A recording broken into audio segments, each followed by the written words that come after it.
여러분, 미국 틱톡에서 꿀떡 시리얼이 폭발적으로 유행하고 있다는 사실 알고 계신가요? 한국인이라면 꿀떡을 모르는 분이 없으실 겁니다. 근데 외국인들은 도대체 왜 꿀떡을 우유에 말아먹고 있는 걸까요? 더 놀라운 것은 이 유행이 역수입되어 지금 국내에서도 화제라는 점입니다. 외국인들은 이걸 꿀떡 시리얼이라고 부르며 버블티 같지만 더 맛있다고 열광하고 있습니다.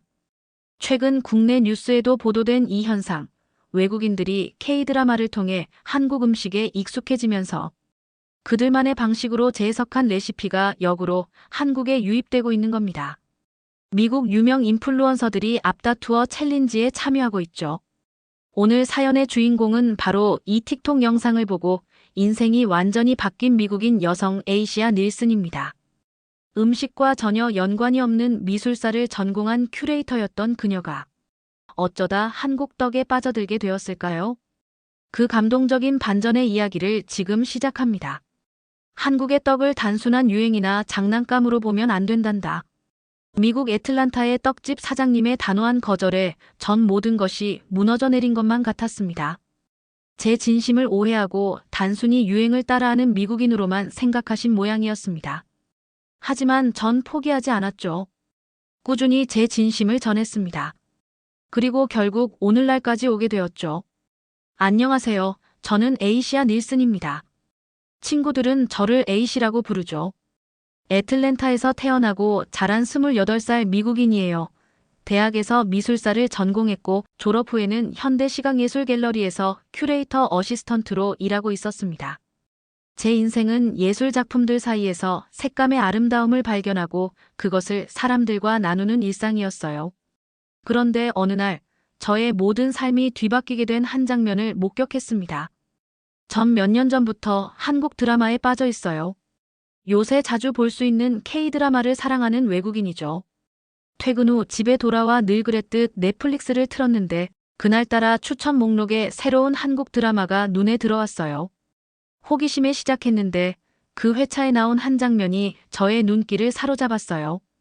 바로 주인공이 먹고 있던 알록달록한 음식이었습니다. 푸른빛, 분홍빛, 노란빛의 앙증맞은 간식들이 예쁜 접시 위에 놓여 있었죠. 저게 대체 뭐지? 마카롱? 아니면 다른 디저트인가? 근데 먹는 모습이 마치 캐러멜을 먹는 듯한 쫄깃한 식감 같았죠. 궁금증에 휩싸인 저는 바로 핸드폰에 코리안 디저트, 한국 간식을 검색했습니다. 여러 사진을 보다 보니 그 음식의 정체가 떡이라는 것을 알아냈어요. 그렇게 밤 늦게까지 다양한 한국 전통 떡들을 구경했죠. 색깔부터 모양, 이름까지 너무나도 다양했어요. 그 뒤로 제 스마트폰의 알고리즘과 사진은 온통 떡으로 가득 찼습니다. 백설기, 인절미, 꿀떡, 송편. 이름조차 발음하기 어려웠지만 색감적으로나 시각적으로 너무나 매력적이었어요. 더 놀라운 일은 그 다음 주에 일어났어요. 평소처럼 틱톡을 구경하던 중 한국 떡 시리얼이란 해시태그가 눈에 들어왔습니다. 미국 10대, 20대들이 꿀떡을 우유에 말아먹는 영상이 수백만 뷰를 기록하고 있었습니다. 마치 구슬 아이스크림처럼 생긴 떡이 미국 Z세대 사이에서 엄청난 인기를 끌고 있다니. 정말 믿을 수 없었어요. 내가 한눈에 반한 그 떡이 미국에서도 통했구나. 저는 그 자리에서 결심했습니다. 반드시 한국 떡을 먹어봐야지. 그리고 꿀떡이라고 불리는 이 음식을 직접 맛봐야겠다고요. 다음 날 아침, 애틀랜타 한인타운을 향해 차를 몰았어요. 구글맵에 코리안 마켓을 검색해보니 생각보다 많은 한인마트가 있더군요. 가게에 들어서자마자 다양한 한국 제품들이 제 눈길을 이끌었어요. 제가 드라마에서 봤던 몇 제품도 그곳에서 만날 수 있었습니다. 영어로 된 표지판을 따라 냉장 코너로 가니 드디어 찾았습니다. 떡 코너였어요. 오 세상에. 드라마에서 본 그 알록달록한 떡들이 실제로 제 눈앞에 있었습니다. 한국인으로 보이는 직원분이 다가오셨어요. 저는 흥분된 목소리로 이게 다 떡인가요? 라고 물었고 그분은 미소를 지으며 맞다고 설명해 주셨습니다. 그리고 제가 드라마와 틱톡에서 봤던 파스텔빛을 내는 동그란 모양의 꿀떡을 권해주셨습니다. 제가 찾던 바로 그 떡이었죠. 2팩을 사서 차 안에서 조심스레 꺼내 한 입 베어 물었습니다. 세상에, 제 인생이 그 순간 바뀌었다고 해도 과언이 아니에요. 쫄깃하면서도 부드러운 식감, 그 안에 든 녹아내리는 꿀들. 이건 단순한 디저트가 아니었어요. 미쳤다. 이건 디저트가 아니라 예술이야. 이걸 왜 지금 알았지? 떡 한 조각을 먹는 순간 제 마음속에서 무언가가 터졌습니다.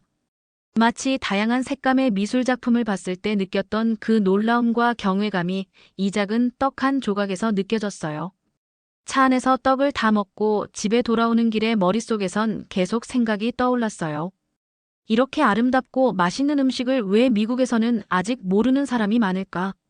쫄깃한 식감과 고급스러운 단맛의 조화를 더 많은 사람들이 알아야 하지 않을까? 이 색감은 어떻게 낸 걸까?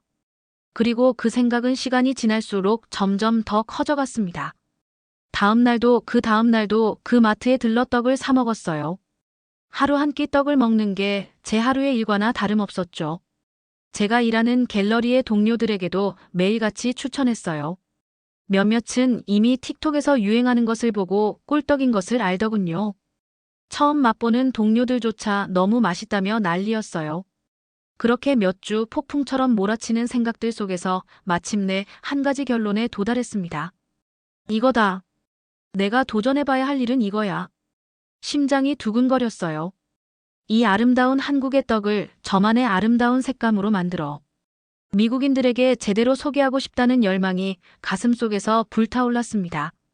한국 드라마와 틱톡의 영상에서 시작된 작은 호기심이 이제 제 삶의 방향을 완전히 바꿔놓을 줄은 꿈에도 몰랐죠. 그 순간만큼은 미술 갤러리도 현대 예술도 머릿속에서 사라졌어요. 오직 이 아름다운 색감을 내는 다양한 한국 떡의 아름다움을 널리 알리고 싶다는 생각뿐이었습니다. 다음 날 아침, 저는 가족들 앞에 서서 제 인생을 바꿀 선언을 했습니다. 엄마, 나 한국 떡을 배우고 푸드트럭에서 이걸 팔아볼 거야. 아침 식탁에서 제가 한 선언은 폭탄과도 같았습니다. 제 어머니는 정색하며 커피잔을 내려놓으셨고 대학에서 식품 영양학을 공부하는 남동생 트레버는 누나가 왜 저럴까 하는 표정으로 헛웃음을 지었어요. 에이시야, 지금 뭐라고 했니? 30년간 회계사로 일하며 실용적인 삶을 살아온 어머니에게 제 꿈은 그저 허황된 망상으로 들렸겠죠. 엄마, 저 진지해요. 제가 최근에 한국 떡이라는 걸 맛봤는데 색감이며 맛이며 이건 정말 미국인들한테 통할 것 같아요. 이미 틱톡에서는 한국 떡이 난리예요. 트레버가 코웃음을 치며 끼어들었습니다. 누나, 또 충동적으로 결정하는 거 아니야? 작년에는 디저트 카페를 열겠다더니 또 그 후엔 캘리그라피 강사가 되겠다고 하더니 이번엔 뭐 떡이라고. 넷플릭스에 빠질 때부터 알아봐서 가슴이 철렁 내려앉았어요. 제 가족들은 항상 이랬습니다. 제 열정을 단순한 변덕으로 치부하죠. 하지만 이번엔 달랐어요. 트레버, 이번엔 달라. 정말로. 그리고 떡은 단순한 쌀 음식이 아니야. 종류가 한 가지가 아니야. 넌 아직 못 먹어봐서 몰라. 어머니는 한숨을 깊게 내쉬며 말했습니다. 에이시야, 내가 미술사를 전공하려고 할 때도 반대했던 거 기억나니? 그래도 내 고집을 꺾지 못해 대학까지 보냈어. 그런데 이제 와서 갤러리 일자리를 포기하고 미국 음식도 아닌 한국 음식을 만들어서 팔겠다고. 이상한 한국 드라마가 우리 딸을 망쳤어. 미국 애들 사이에서 유행하는 틱톡은 당최 무슨 말인지 어머니는 중얼거리듯 말했습니다. 그 말에 제 얼굴이 화끈거렸어요. 어머니는 제가 최근 한국 드라마에 관심을 보이는 것을 못마땅해 하셨거든요. 서구 문화보다 못한 동양 문화에 왜 빠지냐는 식의 편견이 있으셨던 거죠. 전 목소리를 떨며 반박했습니다. 엄마는 한 번도 한국 문화를 제대로 접해보지도 않으셨잖아요. 어떻게 그렇게 판단하실 수 있어요? 식탁에 무거운 침묵이 내려앉았습니다. 트레버는 어색한 기침을 하더니 자리를 피했고 어머니는 한동안 아무 말도 하지 않으셨어요. 잠시 후 어머니가 말했습니다. 미안하지만 에이시야, 현실적으로 생각해보렴. 열심히 공부해서 취업하고 갤러리에서의 일한 경력은 어떻게 하고 한국 떡을 배우는 것부터 푸드트럭 창업에 드는 비용은 그리고 미국인들이 과연 한국 떡을 사 먹을까? 어머니의 말씀은 날카로운 비수처럼 제 가슴을 찔렀어요. 하지만 이미 제 결심은 확고했습니다. 자리에서 벌떡 일어나 제 방으로 향했어요. 방문을 닫고 컴퓨터 앞에 앉았습니다. 눈물이 왈칵 쏟아졌지만 그보다 더 큰 결심이 제 안에서 솟아올랐어요. 바로 행동에 옮겼습니다. 어머니의 도움을 받지 않고 제가 그동안 일하며 모았던 돈을 과감하게 투자하기로 했어요. 애틀랜타 내 모든 한국 떡집을 찾아보기 시작했죠. 몇몇 유명한 가게가 있었지만 아직까지는 그렇게 대중적이지는 않았습니다. 이 정도면 충분한 틈새 시장이야 라고 생각했죠. 다음 날 저는 가족들에게 한마디도 하지 않고 차를 몰고 나왔습니다. 목적지는 애틀랜타 북쪽에 위치한 한국 전통 떡집이었어요. 온라인 리뷰를 보니 이곳이 가장 정통 한국 떡을 판매한다고 했거든요. 가게에 들어서자 달콤하고 고소한 쌀 향기가 코끝을 자극했습니다. 유리 진열장 안에는 다양한 떡들이 전시되어 있었어요. 마치 보석들이 전시되어 있는 것 같았습니다. 떡의 종류마다 형형색색의 떡들이 햇빛을 받아 반짝이는 모습은 그 어떤 현대 미술 작품보다 아름다웠어요. 어서 오세요. 한국인 여성분이 환한 미소로 저를 맞이했습니다. 이름표에는 영희 김이라고 적혀 있었어요. 안녕하세요. 저는 최대한 공손하게 인사했습니다. 저 모든 종류의 떡을 맛보고 싶은데요. 가능할까요? 아직 떡 종류를 잘 몰라서 설명 좀 부탁드려도 될까요? 사장님은 놀란 표정을 지었다가 이내 밝게 웃으며 안내해 주셨습니다. 제가 얼마 전 처음 꿀떡을 맛봤는데 인생이 바뀌는 경험이었어요. 더 많은 종류를 알고 싶어서요. 사장님께선 제가 신기한 듯 작은 플라스틱 접시들을 꺼내 다양한 떡 샘플을 하나씩 담아주셨습니다. 그리고 각각의 떡에 대해 설명해 주셨어요. 이건 하얀 백설기. 한국에서 아이 첫돌이나 생일에 먹어요. 순수함과 새 출발을 상징하죠. 여기 이건 송편 추석에 먹는 떡이에요. 보름달 모양이죠.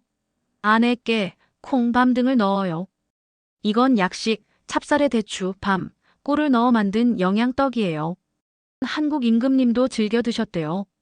사장님의 설명을 들으며 한 입 한 입 떡을 맛볼 때마다 미국에서 태어나고 자란 제가 왜 이렇게 한국 떡에 깊은 감정적 연결을 느끼는지 이해할 수 없었어요. 마치 전생의 한국인이었던 것처럼 말이죠. 특히 백설기의 순수한 맛, 송편의 고소함, 약식의 깊은 단맛. 각각의 떡은 서로 다른 이야기를 들려주는 것 같았습니다.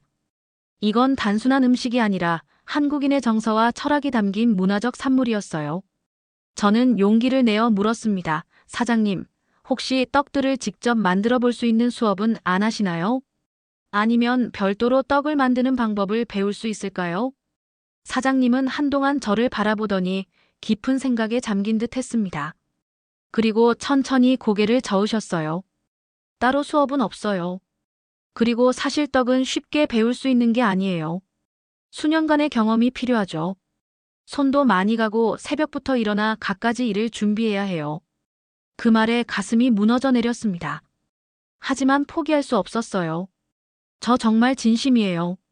사장님처럼 아름다운 떡을 만들어서 한국 문화의 아름다움을 더 많은 미국 사람들에게 알리고 싶어요. 사장님께서는 난처하다는 듯이 고개를 저었지만 제 간절한 눈빛을 보셨는지 결국 작은 미소를 지으셨습니다. 좋아요. 그럼 일단 가족들에게 맛보여주고 그들이 어떻게 반응하는지 봐요. 그리고 진지하게 잘 생각해 보시고 다음에 다시 오세요. 희망의 불씨가 다시 타올랐습니다. 제 눈에서 반짝이는 결의를 보셨는지 사장님께서는 미소 지으며 정성스레 떡들을 포장해 주셨어요. 그날 오후 저는 백설기, 인절미, 약식, 송편, 절편, 꿀떡 등 다양한 한국 떡을 가득 안고 집으로 돌아왔습니다. 이제 제 가족들에게 제 꿈이 단순한 변덕이 아님을 증명할 차례였어요. 마음속으로 다짐했습니다. 이 떡들이 우리 가족의 마음을 열 수 있을까? 현관문을 열고 들어서며 저는 깊게 숨을 들이쉬었습니다. 이제 진짜 도전이 시작되는 거였으니까요. 집에 도착하자 거실에서 TV를 보고 있던 어머니와 트레버의 시선이 저에게 쏠렸습니다. 아침에 다투고 말도 없이 나갔다가 돌아온 저를 보며 어머니는 한숨을 내쉬었죠. 하지만 제 손에 들린 여러 개의 포장 봉투를 보시곤 표정이 호기심으로 바뀌었어요. 에이시야, 그건 뭐니? 어머니가 물었습니다. 엄마, 트레버, 일단 맛을 보고 다시 얘기해봐요. 제가 아침에 말했던 한국 떡이에요. 종류가 다양하고 색도 정말 예쁘죠? 맛은 더 상상 이상이에요. 트레버는 코웃음을 치며 소파에서 일어났습니다. 누나, 설마 그것 때문에 온종일 밖에 있었던 거야? 내가 봤던 사진 속 떡은 그냥 흰색이었는데. 조심스럽게 포장을 풀었어요. 하얀 백설기, 고운 빛깔들의 송편, 갈색의 밥을 뭉쳐놓은 것 같은 약식, 그리고 반짝이는 파스텔빛의 꿀떡까지. 각기 아름다운 모양과 색감을 뽐내고 있었죠. 이걸 봐요. 얼마나 아름다운지. 각각의 떡마다 다른 의미와 문화가 담겨 있어요. 백설기는 순수함을 상징하고, 송편은 추석에 먹는 반달 모양의 떡이고, 약식은 한국의 임금님도 즐겨 먹었던 건강식이래요. 어머니는 의심스러운 눈빛으로 떡들을 살펴보았습니다. 평생 서양 음식만 드셨던 어머니에게 이 낯선 동양 음식이 어떻게 다가올지 걱정됐어요. 트레버는 호기심 어린 표정으로 약식 한 조각을 집어들었습니다. 그리고 조심스럽게 한 입 베어 물었습니다. 그의 표정이 순식간에 바뀌는 걸 보며 속으로 미소 지었어요. 숨기려고 노력했지만 그의 표정은 놀라움, 혼란, 그리고 마침내 기쁨으로 가득 찬 얼굴이었죠. 맛있네. 빵 같기도 하고 케이크 같기도 한데. 쫄깃하고 식감이 더 좋아. 뭔가 더 건강한 느낌이랄까. 자극적이지 않고. 어머니가 곧이어 의심스러운 표정으로 백설기 한 조각을 집어들었습니다. 엄마, 그건 백설기예요.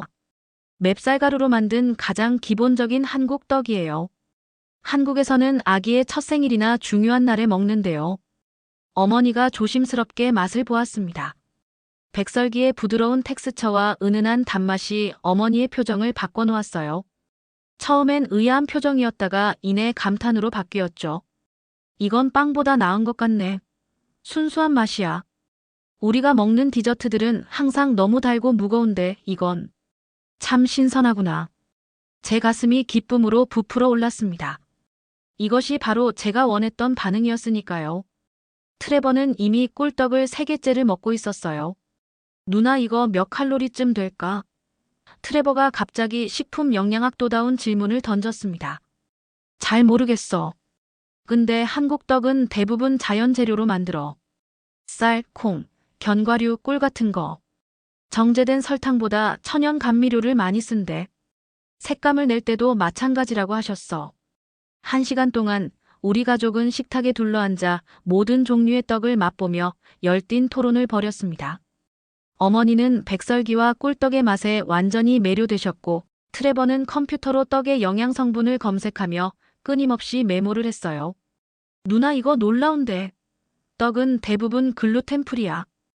요즘 미국에서 글루텐 프리 식품이 얼마나 인기인지 알지? 그리고 정제된 밀가루보다 쌀가루가 소화도 훨씬 잘 되고.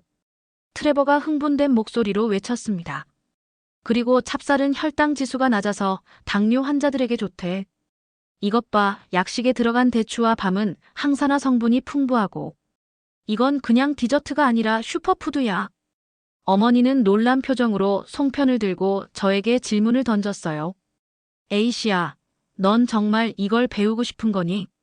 저는 진지한 표정으로 고개를 끄덕였습니다. 네, 엄마. 확신이 들어요.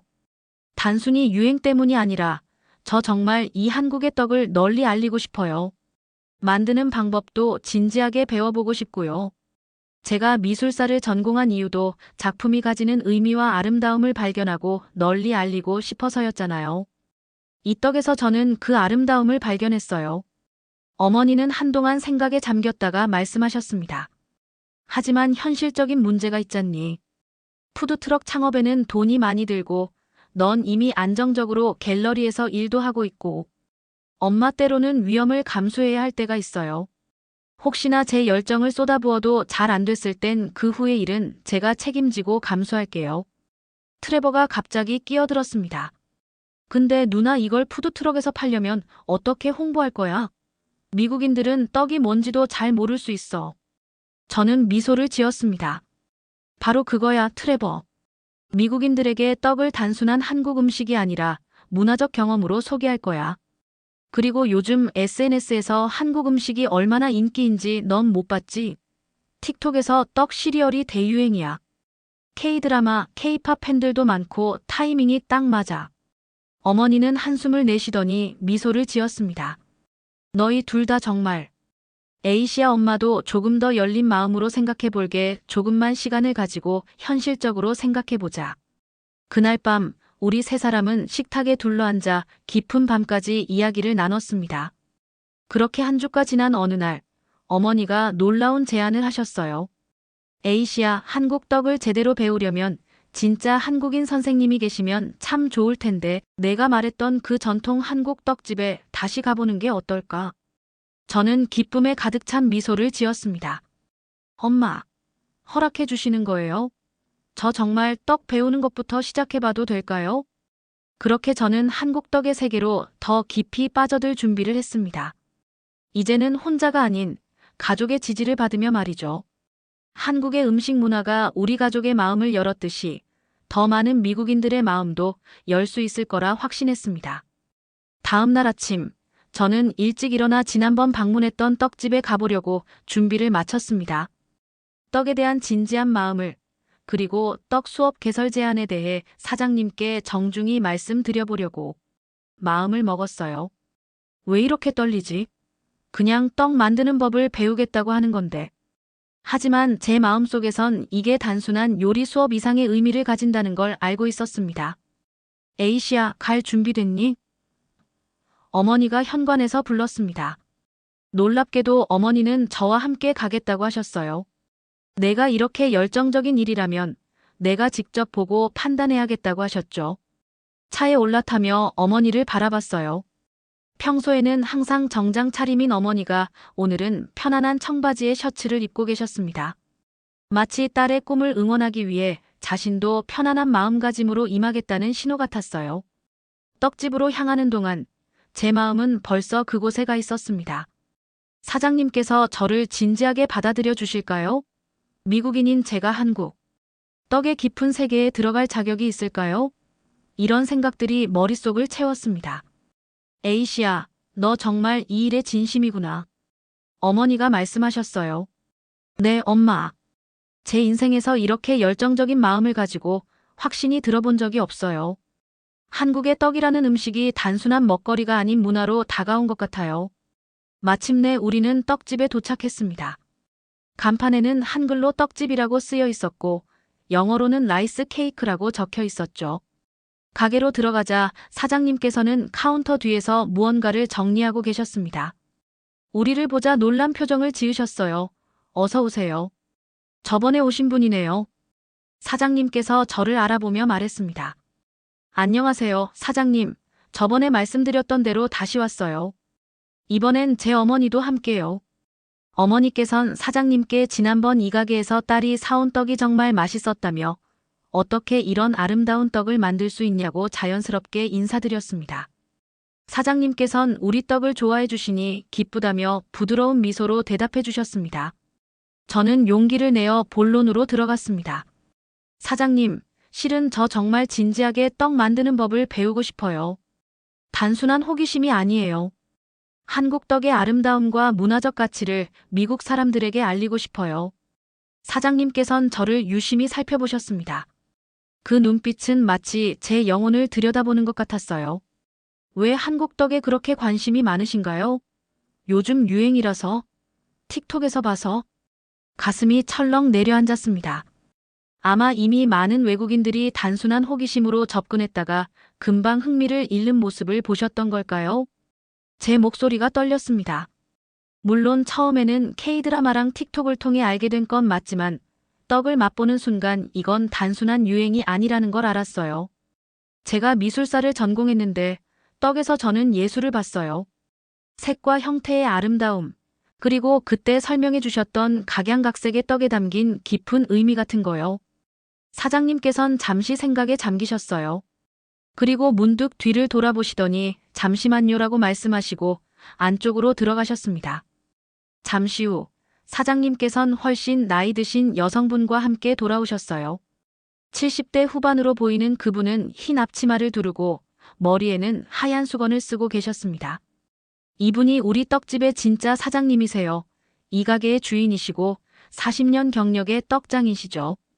그리고 이분은 제 어머니세요. 저는 정말 놀라 공손히 인사드렸습니다. 진짜 사장님의 성함은 정숙자 할머님이라고 하셨습니다. 한 발짝 다가와 악수하시며 제 손을 살펴보셨습니다. 부드럽고 세련된 손, 미술품을 다루던 손이었죠. 떡은 한순간의 유행이거나 장난감이 아니에요. 우리 한국 사람들에게 떡은 단순한 음식이 아니라 5천년 역사와 함께해온 삶의 일부예요. 명절, 생일, 결혼식. 우리 인생의 중요한 순간마다 여전히 떡이 있죠. 제 심장이 빠르게 뛰었습니다. 정 사장님의 말씀 한마디 한마디가 제 가슴에 깊이 와닿았어요. 그래서 더 배우고 싶어요. 단순히 떡 만드는 기술이 아니라 그 안에 담긴 한국인의 마음과 역사를 더 알아가고 싶어요. 정 사장님은 잠시 침묵하셨다가 갑자기 질문하셨습니다. 한국 떡에 왜 그렇게 관심이 생긴 거죠? 가게를 열어 돈을 벌고 싶어서? 아니면 그냥 이국적인 게 좋아서? 질문은 날카로웠지만 저는 정 사장님의 눈을 똑바로 바라보며 대답했습니다. 제가 처음 떡을 맛봤을 때 느낀 감동을 다른 사람들도 느끼게 해주고 싶어요. 문화는 나눌수록 더 풍요로워진다고 생각해요. 한국의 아름다운 떡 문화가 미국에서 제대로 알려지지 않은 것이 너무 안타까웠어요. 정 사장님의 표정이 부드러워졌습니다. 그분의 눈에서도 뭔가 반짝이는 것이 보였어요. 그런데 이건 알고 시작해야 해요. 우리 떡을 만드는 일은 정말 어렵습니다. 시간도 오래 걸리고 손맛이 중요하죠. 정성이 들어가야 해요. 하루아침에 배울 수 있는 게 아니에요. 제가 단호하게 말했습니다. 시간이 얼마나 걸리든 배우겠습니다. 제 진심을 보여드릴게요. 정 사장님은 한참을 고민하시는 것 같았어요. 그리고는 답해 주셨습니다. 좋아요. 매주 월요일과 수요일, 가게 문 열기 3시간 전에 와요. 그때 직접 만드는 걸 보면서 가르쳐 줄게요. 하지만 조건이 있어요. 첫째, 큰맘 먹고 와야 해요. 정말 힘들거든요. 떡은 시간과 정성이니까요. 둘째, 우리 떡의 역사와 의미를 제대로 알려줄 테니 공부할 마음도 먹고 와야 해요. 만드는 법만 배우는 게 아니라 그 안에 담긴 문화도 이야기해 줄게요. 마지막으로 정말로 떡집을 차린다면 이 한국 떡이 가지는 고유의 전통은 잊지 말았으면 좋겠어요. 사장님의 말씀을 듣는데 눈물이 차올랐습니다. 정 사장님의 말씀은 단순한 요리 수업의 조건이 아니라 문화적 유산을 전수받는 제자로서의 마음가짐을 요구하는 것이었으니까요. 약속드릴게요. 정말 감사드려요. 제 모든 정성을 다해 배워보겠습니다. 그렇게 정 사장님은 처음으로 미소를 지으셨습니다. 그 미소는 따뜻하고 자애로웠어요. 그럼 다음 주 월요일에 시작하지요. 찹쌀 씻는 법부터 알려줄게요. 어머니도 감동한 표정으로 정 사장님께 고개를 숙였습니다. 정 사장님은 고개를 끄덕이시며 말씀하셨습니다. 한국 문화에 이렇게 진심으로 다가오는 외국인은 처음 봐요. 원래는 거절하려고 했는데 이 눈빛을 보니 거절할 수가 없네요. 떡집을 나오며 제 가슴은 기쁨과 감사함으로 가득 찼습니다. 이제 제 여정이 진짜로 시작된 것이었으니까요. 한국 전통 떡의 세계로 들어가는 첫걸음을 내딛는 순간이었습니다. 차에 올라타며 어머니가 제 손을 꼭 잡아주셨어요. 어머니의 인정과 정 사장님의 가르침을 받게 된 기쁨, 사장님께서 베풀어 주신 건 단순한 원데이 클래스 같은 수업이 아니었습니다. 한국 음식을 향한 한 외국인의 열정적인 꿈을 응원해 주시는 첫걸음과도 같은 것이었죠. 집으로 향하는 길, 저는 창밖으로 흐르는 애틀랜타의 풍경을 바라보며 생각했습니다. 이제 진짜 시작이다. 한국 떡의 아름다움을 미국에 더 널리 알리는 여정이. 그렇게 첫 수업이 시작된 날, 저는 가슴이 두근거렸습니다. 가게 문을 열기 한참 전인 새벽, 주방에 들어서니 정 사장님이 이미 재료들을 준비해 놓고 기다리고 계셨어요. 처음에는 쌀을 씻고 불리는 기본적인 작업부터 배웠어요. 정 사장님은 매우 엄격하셨습니다. 떡을 만드는 과정은 생각보다 훨씬 복잡했어요. 쌀을 씻고 불리고 가루를 내고 찌고 치고. 하나하나가 정말 많은 노력과 시간을 필요로 했습니다. 실수도 정말 많이 했어요. 처음 만든 백설기는 너무 질퍽거렸고 인절미는 너무 단단해졌죠. 그렇게 몇 번의 수업을 들으며 정 사장님과 제 마음의 거리도 한결 가까워졌습니다. 괜찮아, 에이시야. 우리 한국 사람들도 몇 년을 해야 제대로 된 떡을 만들 수 있어. 포기하지 말고 계속하면 될 거야. 정 사장님의 격려에 힘을 얻어 더욱 열심히 배웠습니다. 한 달, 두 달, 세 달. 시간이 흐르면서 조금씩 실력이 늘어갔어요. 가장 기본적인 백설기부터 시작해서 콩고물 인절미, 송편, 그리고 제가 가장 좋아하는 꿀떡까지 하나하나 마스터해 나갔습니다. 더 재미있었던 건 떡을 만들면서 정 사장님께 듣는 한국의 역사와 문화 이야기였어요. 설날에 먹는 가래떡에 담긴 장수의 의미, 추석에 빚는 송편 속에 담긴 풍요와 감사의 마음, 아이의 첫 시작을 응원하는 백설기에 담긴 순수한 염원까지. 떡은 우리 한국인의 삶과 함께했어. 기쁠 때도 슬플 때도 명절이나 중요한 의식이 있을 때마다 항상 떡이 있었지. 그래서 떡에는 우리의 역사와 문화, 그리고 마음이 담겨 있단다. 정 사장님의 말씀을 들으며 저는 단순히 요리법이 아니라 한국인의 정신과 철학을 배우고 있다는 걸 깨달았습니다. 그리고 그 지식은 제 안에서 새로운 영감으로 피어났어요. 어느 날 저는 조심스럽게 제 아이디어를 정 사장님께 말씀드렸습니다. 정 사장님, 전통 떡을 존중하면서도 현대적인 감각을 더한 떡을 만들어 보고 싶어요. 미국인들이 좀 더 쉽게 접근할 수 있는. 예를 들면 캐러멜 약밥이나 초콜릿 인절미, 과일잼, 백설기 같은 거요. 정 사장님은 잠시 생각에 잠기셨다가 대답하셨습니다. 맞아. 음식은 시대에 따라 변하는 거야. 우리 한국 떡도 시간이 흐르며 많이 변했지. 하지만 가장 중요한 건 그 근본 정신을 잃지 않는 거란다. 떡에 담긴 정성과 의미를 지키면서 새로운 시도를 하는 건 좋은 일인 것 같아. 그 말씀에 용기를 얻어 저는 실험을 시작했습니다. 딸기잼 백설기, 메이플 시럽을 넣은 약식, 그리고 틱톡에서 유행한 꿀떡 시리얼을 더 먹기 좋게 변형한 작은 꿀떡과 아몬드 밀크를 함께 먹는 아침 식사용 메뉴였죠. 트레버도 큰 도움이 되었습니다. 그는 학교에서 배운 영양학 지식을 바탕으로 제 떡의 영양 성분을 분석하고 건강식으로서의 가치를 강조하는 마케팅 전략을 세워주었어요. 누나, 알면 알수록 한국의 떡은 단순한 디저트가 아니라 완전 식품이야. 저당의 자연재료로 만들어서 알레르기도 적고 인공색소도 쓰지 않잖아. 요즘 미국인들이 건강식에 얼마나 관심 많은지 알지? 어머니도 자신의 경영 경험을 살려 사업 계획을 세우는데 도움을 주셨습니다. 푸드트럭 구입부터 허가증 취득, 그리고 초기 홍보 전략까지. 어머니의 실용적인 조언은 정말 소중했어요. 드디어 6개월 후 모든 준비가 끝났습니다. 흰색과 연한 분홍색으로 꾸민 작지만 깔끔한 푸드트럭과 떡 하나의 이야기, 떡어스토리라는 브랜드 이름까지. 가슴이 벅차올랐어요. 푸드트럭 오픈 전날 밤, 정 사장님이 제게 특별한 선물을 주셨습니다. 오래된 나무 도구였어요. 이건 떡매라고 하는 거야. 내가 30년 전 한국에서 가져온 거지. 떡을 만들 때 쌀을 치는 도구인데 이제 내가 가져가렴. 이 떡매가 좋은 기운을 가져오길 빌게. 눈물이 왈칵 쏟아졌습니다. 정 사장님이 저에게 단순한 도구가 아니라 유산을 물려주신 거였으니까요. 그날 밤 저는 잠을 이루지 못했습니다. 설렘과 긴장, 그리고 책임감이 가득했으니까요. 미국 땅에서 한국 떡의 아름다움을 알리는 첫걸음을 내딛는다는 것이 얼마나 의미 있는 일인지 새삼 실감했습니다. 드디어 오픈날이 밝았습니다. 애틀랜타 예술지구 한복판에 저희 푸드트럭을 세웠어요. 트레버는 제 옆에서 든든하게 SNS 홍보를 담당해 주었습니다. 첫 손님이 오기 전 저는 정 사장님께 들은 방식으로 작은 의식을 치렀습니다. 감사의 마음을 담아 쌀 한 줌을 트럭 앞에 뿌리는 거였죠. 한국의 농부들이 풍년을 기원하며 하던 의식이라고 했습니다. 처음에는 지나가다가 호기심에 찾아오는 손님들이 대부분이었어요. 유행 중인 이국적인 음식에 대한 단순한 궁금증이었겠죠. 하지만 맛을 본 사람들의 반응은 정말 놀라웠습니다. 와, 전혀 상상했던 맛이 아니야.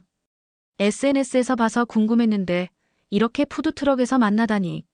신기해요. 딸기 백설기는 정말 환상적이야. 달콤하면서도 자극적이지 않고 깔끔해. 특히 인기 있었던 건 역시나 꿀떡 시리얼이었습니다. 틱톡에서 유행하던 것을 실제로 맛볼 수 있다는 것에 젊은이들이 열광했어요. 사진을 찍어 SNS에 올리는 손님들이 늘어나면서 입소문이 빠르게 퍼졌습니다. 예상치 못한 손님들도 있었어요. 한국에서 오랜 시간을 보내다 고향으로 돌아온 미국인들, 한국인 유학생들, 그리고 한국 음식에 관심 있는 현지인들까지. 그들은 제가 만든 떡의 맛과 질감에 놀라워했습니다. 한국에 파견 갔을 때 처음 맛본 떡에 충격받았던 게 생각나네요. 3년간 한국에 살면서 많이 사 먹었었는데 미국 한복판에서 그것도 푸드트럭에서 떡을 만나다니. 고향이 생각나요. 정말 감사합니다. 그 말씀에 저도 울컥했습니다. 제가 단순히 음식을 파는 게 아니라 누군가의 고향과 추억을 되살리는 일을 하고 있다는 걸 실감했으니까요. SNS에서의 반응도 폭발적이었습니다. 트레버가 만든 해시태그 떡어 스토리가 틱톡과 인스타그램에서 트렌드가 되었고 로컬 푸드 블로거들이 앞다투어 리뷰를 올리기 시작했어요. 저는 정 사장님께 감사의 인사를 전했습니다. 정 사장님 정말 감사드립니다. 사장님이 아니었다면 저는 그저 잠시 떡에 반한 미국인일 뿐이었을 거예요. 무턱대고 찾아가 수업을 해달라고 한 제 열정을 알아봐 주시고 받아주셔서 감사합니다. 단순히 음식이 아니라 한국 떡의 영혼을 가르쳐 주셨어요. 제가 만든 아름다운 떡을 맛보고 행복해하는 사람들을 볼 때마다 그 가르침을 되새기겠습니다. 그날 밤 트럭을 정리하며 저는 지난 몇 개월을 돌아봤습니다. K드라마의 한 장면에서 시작된 호기심이 이제는 제 인생의 새로운 챕터가 되었어요. 미술관 큐레이터가 아닌 한국 떡의 문화 전파자로서의 새로운 정체성을 찾게 된 거죠. 한국의 깊은 전통과 미국의 현대적 감각이 조화롭게 어우러지는 그 지점에 바로 제가 서 있었죠. 떡 하나로 시작된 이 여정이 앞으로 어디로 이어질지 설렘과 기대로 가득 찼습니다. 하지만 한 가지 확실한 것은 이제 제 인생은 영원히 달라졌다는 사실이었어요. 손님들이 남긴 메모들을 보며 미소 지었습니다. 푸드트럭 오픈 후 3개월이 지나자 놀라운 일이 일어났습니다. 주말이면 제 푸드트럭을 기다리는 사람들도 생겼고 처음에는 단순한 호기심으로 찾아왔던 손님들이 이제는 단골이 되어 자주 찾아오기 시작했습니다. 손님들은 이 한국의 떡이 한 끼 식사로도 손색 없다며 칭찬해 주셨죠. 특히 놀라웠던 건 손님들의 다양성이었어요. 처음에는 한국 문화에 관심 있는 젊은이들이 주로 찾아왔지만 점점 더 다양한 연령층과 배경을 가진 사람들이 찾아오기 시작했습니다. 건강에 관심 있는 중년 여성들, 새로운 맛을 찾는 미식가들, 심지어 로컬 셰프들까지. 그 중에서도 가장 뿌듯했던 순간은 초등학교에서 문화 다양성 체험 주간 행사에 저를 초청했을 때였어요. 미국인인 제가 아이들에게 한국 떡의 역사와 문화를 소개하고 함께 간단한 경단을 만들어보는 시간을 가졌습니다. 국적과 외모는 다르지만 한국의 문화 그리고 한국 음식에 대한 진지한 마음만큼은 그 어떤 한국인보다 더 크고 깊다고 자부합니다. 아이들의 순수한 반응을 보며 제가 단순히 음식을 파는 것이 아니라 문화의 다리를 놓고 있다는 확신이 들었습니다. 정 사장님의 가르침대로 떡을 통해 이야기를 나누고 있었던 거죠. 정 사장님도 변화하셨어요. 처음에는 저를 의심스러운 눈으로 바라보셨지만 이제는 제 가장 큰 응원자가 되셨습니다. 가끔 푸드트럭에 오셔서 제가 만든 떡을 맛보시기도 하시고 손님들에게 직접 떡의 역사를 설명해 주시기도 했어요. 우리 에이시아가 한국 떡을 정말 잘 이해하고 있어요. 한국 사람인 저도 감동받을 정도로요. 저와 제 딸이 항상 고마워하고 있답니다. 트레버는 대학에서 음식과 문화 교류라는 주제로 논문을 쓰기 시작했습니다. 제 경험을 사례 연구로 삼아 음식이 어떻게 문화적 다리 역할을 하는지 연구하고 있었죠. 어머니도 이젠 자랑스러운 표정으로 저를 바라보셨습니다. 처음에 반대하셨던 것이 믿기지 않을 정도로 이제는 제 가장 큰 지원자가 되셨어요. 그렇게 또 6개월 후 드디어 제가 오랫동안 꿈꿔왔던 결정을 내렸습니다. 올 가을 한국행 비행기 표를 예약한 거예요. 정 사장님의 고향 전라남도를 시작으로 서울, 부산까지 돌아보며 한국의 다양한 문화와 음식을 직접 보고 체험하기 위해서였죠. 저는 푸드트럭에서 한국 여행을 상상해 봅니다.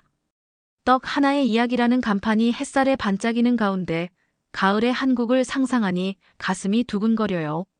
전주 한옥마을에서 맛볼 전통떡, 남대문 시장의 활기찬 가게들, 다양한 지역의 향토떡까지 모두 저를 기다리고 있을 거예요. 노란 단풍이 물든 한국에서 배울 새로운 떡 이야기들, 그 속에 담긴 한국인의 정서와 철학을 직접 볼 생각에 벌써부터 흥분됩니다. 언젠가 이 모든 경험을 떡 세계를 잇다라는 제목의 책으로 펴내고 싶다는 새로운 꿈도 생겼어요. 곧 떠날 한국 여행을 앞두고 저는 확신합니다. 이건 끝이 아니라 또 다른 시작이라는 것을. 그리고 이 모든 여정의 중심에는 항상 한국이라는 나라 속에 담긴 깊은 문화적 의미가 있을 거라는 것을요.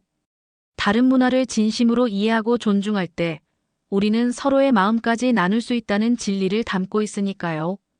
여러분, 오늘의 사연 어떠셨나요? 한국의 전통떡이 미국 땅에서 새롭게 피어나는 이야기. K-드라마, K-팝에 이어 이제는 K-푸드. 그 중에서도 우리의 자랑스러운 떡이 미국인을 넘어 이젠 세계인의 마음을 사로잡고 있습니다. 이것이 바로 한국 문화의 힘이 아닐까요? 우리의 문화가 국경을 넘어 세계인과 소통할 때 그 가치는 더욱 빛을 발합니다. 여러분의 추억에 자리 잡은 전통떡은 어떤 것인가요? 댓글로 다양한 이야기들을 나눠주세요. 마지막으로 구독과 좋아요, 알림 설정으로 감동상자 채널을 응원해주세요. 시청해주셔서 감사합니다.